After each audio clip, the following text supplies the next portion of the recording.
drum roll. Coming into this game off the back of a draw. Of a win against Hungary, and it would finish 1-1, much better. The XG. For the XG, yes, there you are. Scotland, much better. I really just, I want to start. I want to start. What? Come on, expect it out. Come on. He's got to say, man. I want to start with Jurgen and how good was that goal from Shaqiri? Fantastic, absolutely fantastic from Jurgen Shaqiri. I mean, that's his quality, that's his class that he has, since years. He's the one for these kind of moments, these kind of surprises, and that was just brilliant, a brilliant goal. There aren't many people, is it, that can do that sort of thing? Look, if you look now, he scored 3 goals in 3 or more Euros, which Jurgen Klinsmann did back in the day. Black and white in 1998, 88, 92 and 96. Look at Ronaldo. By the way, look at Ronaldo. Yeah, he's still good. And the year is 2040 and he's still going. Imagine. And the goal of the tournament. I tell you what, Ralston didn't think so, did he? The quality of that strike so good. is quite, to get everything right. I mean, it was terrible from Scotland, a back pass, but he latched onto it. And it fell to him on his left foot, and he's got a wand of a left, always has done. But it was the way he sort of whipped it about 2 yards outside the post, brought it back in the stanchion, and just kissed the post at the same time. Yeah. I mean, it was magnificent. I don't think there's anyone in the competition. There's better players, but in that situation, that far from goal, to put it in that top corner, I don't think many can score that. But you know when you make a mistake, and everybody's watching, it's a huge. I mean, you're playing for your country. Yep. Ralston already looked nervous. Really nervous, right? And then he's sort of sloppy blind pass. You've made the mistake. Now you think, right, okay. He has to do something brilliant here. Otherwise, I'm going to get away with this. Sure. And he could not. I mean, if you're Ralston, you think, why have I run over a black cat this morning? Why him? Why me? Why me? I've made a mistake, and it's fallen to the wrong guy on his left foot, and he has produced the most brilliant of strikes. You could put a bag of balls down and say to top pros, go and do that again from a static position, and they couldn't. It's in the moment, doing it in the moment, because that's what big players do, and they produce it. Normally, with the pressure off and no adrenaline, you give them a bag of balls and say, go on, put that in the stanchion from there. Right. Probably 1 in 50? And to do it at such an important stage and to put it that high into the top court, it was incredible. But Switzerland are definitely, for me, this is a side that have knocked France out of major tournaments. They're always there. They're usually in the knockout stages. They're always sniffing around. They've got some really experienced, quality players playing at a high level. And so they, for me, are clearly the second best team behind Germany. And it's quite close. I didn't think they played particularly well. Do you think the fact they won the opener affected this in the fact that they knew a draw wasn't the end of the world? I just didn't think Switzerland played as well as they could, and I think Scotland in the second half actually started pressing them and harassing them and got a sniff. And listen, as a player, the last thing you want to do is be in a major tournament and your third game in the group stage is a duffer. Right. You can't do anything. And so the most important thing for your morale is that, A, you put in a good performance, which Scotland did. They looked dangerous at times. They got totally outplayed in the first half in terms of possession, but they squared it up and they got a bit of confidence in the second half.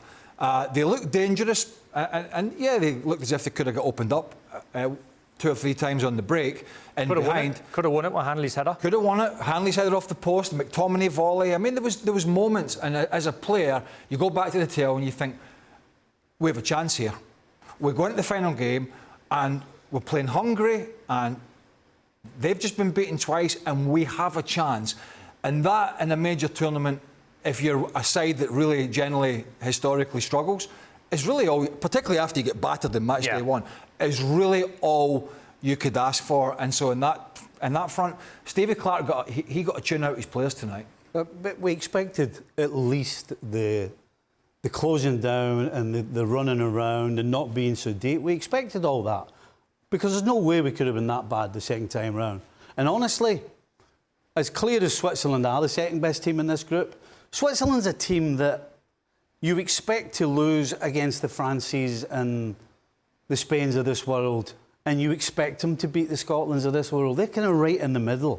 So I didn't think Scotland were ever going to get embarrassed in this game. I always thought they had a wee sneaky, because Switzerland are what they are. They're just slightly better than most teams, but they can slip up.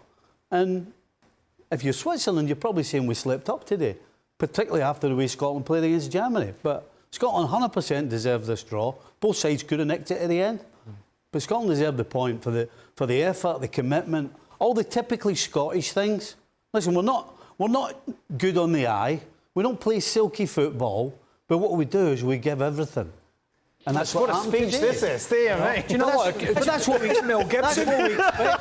That's what we expected. Mel Gibson's accent was better. Hey, do you know what it goes back to? Come on! You know what it goes back to? Craig said the other day about the performance against hard. Yes. Craig said about the performance Oh, sorry, today. Scotland's in the tournament. Well, yes, but we're talking about Scotland. Craig said rabbit headlights. That's exactly what it was, wasn't it, against Germany? Just petrified. Right. Where you think match day one, you might have a little chance because the world's watching. It's your first game. They were petrified playing the Germans, got battered. That's the real Scotland where you get in faces, you stop teams from playing. Switzerland are great at the back, I think, with Akanji and Fabian Schär, that's their strength. But Billy Gilmour made a big difference today. He demanded the ball for as long as he stayed on the pitch, and with the first 45, he was really good. So the stepping stones you can build off. But when Steve Clarke and the players get in after the dressing room, after the game into the dressing room, they'll say, that's more like it. That's more like it. I heard Andy Robertson say that game was buried about 10 minutes after kick-off the German game. They drew a line on it pretty quickly. So credit them, because mentally, I said the other day, when you get done 5, going into the Swiss game, I thought, that's hard work, that. Right. But they performed and produced a really good performance. So what happens next? Obviously, they're still in the conversation to finish second. Could finish one of those teams that are best third Shall we place. tell them? Tell you what happens next. Glorious failure. Glorious failure. You'll beat Hungary. Glorious Something failure. else will go wrong. Well, and we all said it. Well, the three of us Scots said it. Why is it when Scotland lose a goal in a big tournament, it's either an own goal or it's a worldly like Shaqiri? I don't know. You lost quite a few goals in the Germany game. Aye, That could be. there's always the anomaly. I don't know how many points are going to be enough for the best third place and all that sort of stuff. But 2 won't be enough, that's for sure. Certainly the -4 goal difference. Yes. But look, The draw's no good, obviously. No, they need to win 4. they need to beat Hungary, and let's be honest, that's a pretty. And Hungary are out. Doable. Yeah. That's a pretty even. Well, it might not affect them, but I would say it's a pretty even, Steven 50-50 battle. There's neither side great, and Scotland can be competitive. And as I said, when you're at these tournaments, you know, and the ones we've been at, we've always had a chance going into the third game. Never done it. Always get knocked out for one reason or another. But the difference in morale, had Scotland lost a late goal tonight but played well, and then the last game was going to mean nothing, the difference in morale would have been incredible. So they go back to their hotel tonight. They're pleased with themselves. Obviously, Ralston needs to go to bed and pull the curtains and think about his mistake. But everybody, these things happen. But they go back and they'll be buzzing at training tomorrow just because, and they'll be saying, "Hey guys, we can do this." And you think about over the years, particularly in the era he played in, most of these players, and I'm not being disrespectful, wouldn't even get in the Scotland squad. Right. Let alone the starting 11. Let alone the starting 11. And yet, they could have an opportunity, they have an opportunity potentially still to be the first ever Scotland team that's gotten out at a group stage. That's motivation. Remember, it's the head-to-head, which is the first separator if they're level on points, and then goal difference. And you feel, Jurgen, the number of goals that your German side put past Scotland will really bite them in the butt in this occasion, if indeed they do get the victory against Hungary. I think they absolutely have a chance. Absolutely. I mean, if you got 4 points, 4 points is a good statement. And then you got to obviously wait what the other groups are delivering. But I was very, very pleased with the Scottish side tonight because they gave it a go. They had a completely different approach. They had, when I was at the opening game, and it looked like after the game was over after 10 minutes, 2-0 for Germany, and there was no plan anymore to come back. Tonight they had a plan. I mean, they had a game plan and they followed through. They made it very tough for the Swiss side. Obviously, Shaqiri's goal was a brilliant goal, but they didn't give them a lot of chances. And it took almost Xhaka out of the game. I mean, Xhaka had a very, very difficult game tonight because they constantly were on him, sometimes even man-marking in a certain way. And, it should give them confidence. It should give them positivity towards that match against Hungary. And give it a try, give it a shot. I thought, they could have risked a little bit more. At a certain point, the Scottish side because there was the chance to win this game against Switzerland. And you had 3 points. Obviously, Andy Robertson had hit the post there with his brilliant header. It could have been the win, and Switzerland had 1-2 opportunities as well. But yes, it's still to play. It's there for you, but you got to beat a Hungarian team that proved also a little bit against Germany that they can also score. What was it he said? The commentator said there was 3 players in the pitch at the end from Norwich. Yes. City, are in the Championship, didn't make the playoffs.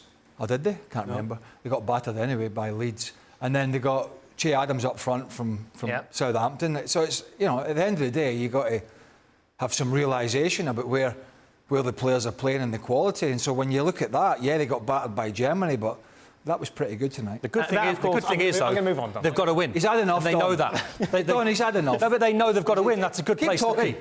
Keep talking. He's trying to move on.